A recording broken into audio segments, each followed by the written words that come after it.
Hello and welcome to RTD's English News Edition. Here are the top stories for tonight. The opening of the One World Summit, the Climate Change Summit. Nuclear contract and discussion in Jerusalem the visit of Putin in Egypt. The President of the Republic, Ismail Mergele, took part today at the opening of the Summit on the Climate. He arrived yesterday late afternoon, and 50 heads of states or government from the 5 continents will be taking part in this international summit on climate. This new meeting is being held 2 years after the signing of the Paris Agreement, which resulted in a consensus to reduce greenhouse gas emissions into the atmosphere. This is a summit mainly dedicated to the mobilization of the financing required for the launch of the programs supposed to mitigate the negative effects generated by climate change.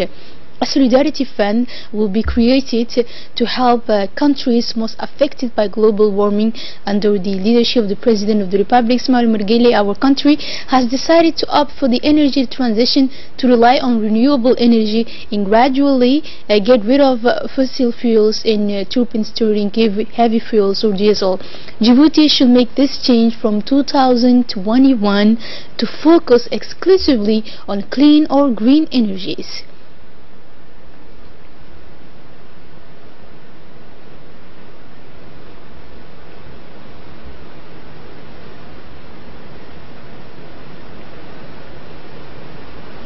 مسعد يحيى شركة waxa uu ku soo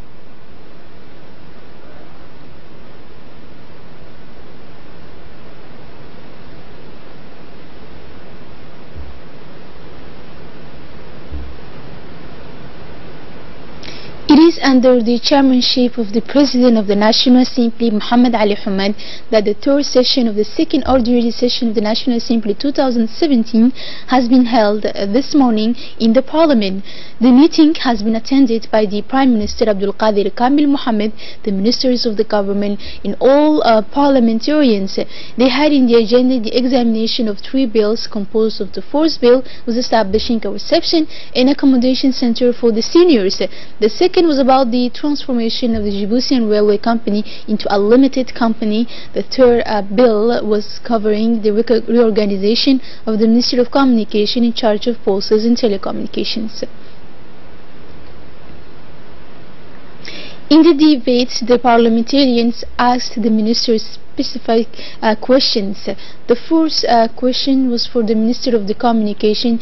It is emphasized the rank of Djibouti Telecom in the eastern part of the region. The Minister of Communication said there were some slight changes, but in the first priority, in order to be the first in the Horn of Africa, Djibouti Telecom was willing in terms of innovation that should be the spearhead of the telecommunication. The second was the Secretary for the State of Social Affairs and how the states will manage the new center for the seniors. The Secretary for the Social Affairs has assured the Deputy this was in the budget of the state for the benefit of the average seniors. Continuing with the national news, an extended conference on the education of children and young refugees opened this morning in Djibouti Palace, Kempinski. This meeting aims to enable young people and refugee children to benefit from a quality education by opening them the whole learning cycle, be it preschool, primary, secondary, or even higher education. Minister of Education Mustafa Mohammed Mahmoud, who opened the conference, was surrounded by 7 other members of the government and the Executive Secretary of IGAD, Mahbub Malin, UNHCR Special Envoy for the situation of refugees in Somalia, the United Nations Resident Coordinator in Djibouti, the head of the EU delegation in Djibouti, and the US Ambassador to Djibouti. In addition to political decision makers, the regional conference brings together academics, educators, partners, and civil society members from different IGAD countries. The meeting aims to assess the need for quality education and make recommendations to ensure sustainable access to education for the benefit of refugees and youth and host communities as well. The Secretary of IGAD, the UNHCR for Somalia, and the EU representative in Djibouti, all in their speeches said the government of Djibouti has always sustained to protect refugees and maintain their space of asylum over the years. Listen to them for more details. And another one on fundamental rights of refugees that was announced by this government last week is a strong indication of the commitment of the government of Djibouti towards improving the welfare of refugees, to which we must all applaud. I think let's give a round of applause to the government of Djibouti for that. Mine is to request that this is in recognition of the fact that we have to operationalize the Nairobi Declaration and the action plan that was adopted by our heads of states. So we do hope that there will be a technical segment, which is today and tomorrow, and that member states will come out with how they intend to operationalize what they committed in the Nairobi Declaration and Action Plan. Implementing the Nairobi Plan of Action is the test for this. This first regional thematic meeting responds to this. I'm pleased it is on education. This not only fulfills young people's aspirations and their contribution to a more stable and prosperous region, both in host countries and back home, but also protect against radicalization and insecurity. It is the ultimate long-term, low-risk and high-return investment. But there are also challenges. The figures speak for themselves. Low attendance in all levels in schools, particularly for girls and women. Very high teacher-pupil ratios. Figures in host communities are also poor. It is simply unacceptable that children are deprived of this fundamental right. We all collectively shoulder responsibility for that, now and for the future. The United Nations representative in her speech said that the UN gives a huge importance for the education. The governments of 160 countries have signed the number 4 of sustainable objective concerning the education. They all agreed the 70 ODD will not be possible to attain if the education was missing. She said, in his turn, the acting ambassador of the US, Mr. Alexander Hamilton, said that Djibouti took a number of measures. Objectif de développement durable 4, assurer l'éducation à la fois des réfugiés et des communautés hôtes. We support the conference's objectives to share the regional experiences on refugees, refugee education, and establish systems for recognizing diplomas for refugees across the IGAD region. We have 5 recommendations for IGAD member states. 1, we encourage the inclusion of refugees in national education systems. We encourage the adoption of host country curriculum for refugee education. We strongly support efforts to increase refugee access to higher education or vocational training. We strongly support host country policies to allow refugee teachers access to training and certifications to teach within the national system. And finally, we encourage a regional certification for refugees in the IGAD region. The Minister of National Education for his part has also welcomed the IGAD neighboring representative for assisting this conference. He said this roundtable was underlying Djibouti's willingness to connect with their IGAD peers and to resolve the migrants' issues together as one. And an awareness workshop on the London Protocol is open today at the People's Palace for the benefit of Somalia's Minister of Housing. This 3-day meeting are organized by the Ministry of Housing and Urban Planning and the Environment in collaboration with the Regional Organization for the Conservation of the Environment of the Red Sea and the Gulf of Aden in IMO.